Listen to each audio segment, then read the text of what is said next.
We all have our priorities in life that we try to juggle, from money to school to bills to work, our careers. All of these things get so much attention each day. At the same time, if we don't pay enough attention to one part of our life, we're bound to drop that part. And once that's fallen or broken, we realize that it really was one of the most important things to us, and our whole world comes crashing down.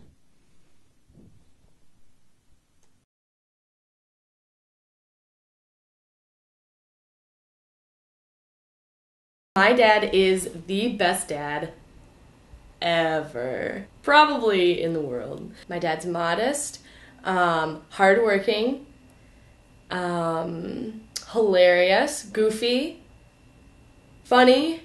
They're all kind of the same thing, but you get the picture. I'm a daddy's girl, so if I ever needed a hug from anybody in the house, he's the one that I would go to, like, for hugs and any sort of like physical anything. I would have to initiate it, but he was the person that I can just go to and he wouldn't push me off. Everyone else would push me off in my family, but not him. Right before our Disney trip, my dad had been diagnosed with liver cancer. And it was, we didn't really know how bad it was. Nobody would give us a time. Nobody would tell us what it was like or anything like that. So we just continued with life. My dad got out of the hospital. Okay, he has liver cancer. What are you going to do? And so we went and we came back, and I immediately started my grad program. And I got a call on a Monday. And the Monday call said, it was from my older brother. I'm the second oldest, so it was my older brother. And he said, come to Chicago, Dad's in the hospital, and we don't think he's going to get out of the hospital. And so I went back into class, I grabbed all my stuff and went immediately to Chicago, and he died that Wednesday. So it was within a month, he had been diagnosed and gone. And so I didn't really see him a lot, mostly because of school and the fact that I had to get good grades. I don't know who put that pressure on me or somebody else, I don't know. But I had to get good grades. I had to be at school. I had to be part of the social events that happened on weekends and stuff.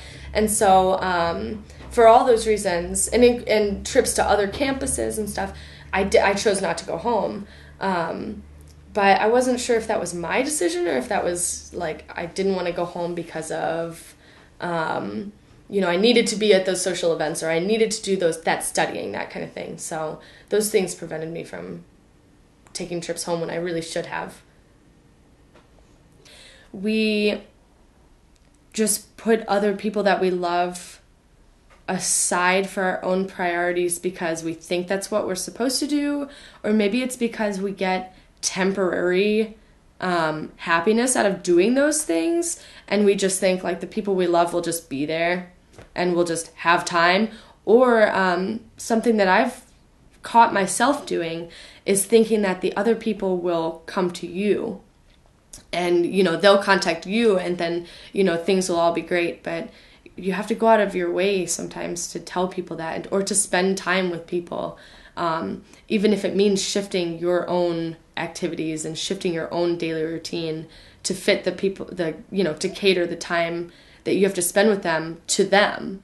Because I don't know, I don't know why people don't try harder to take the time to spend with other people. I don't know. I do it myself, and tomorrow I'll probably do the same thing. And yesterday I did the same thing. And I think about it, and for a day it's great. And, I feel really close to people, and then, the next day no, I can't go to dinner or whatever. I have to do this assignment. I have to do this paper. I don't know.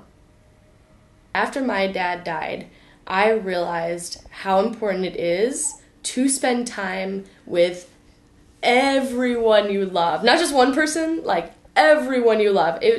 I have texted more people. Just when I think about people, I text more people and say, hey, I hope you're having a good day. I hope I talk to you soon.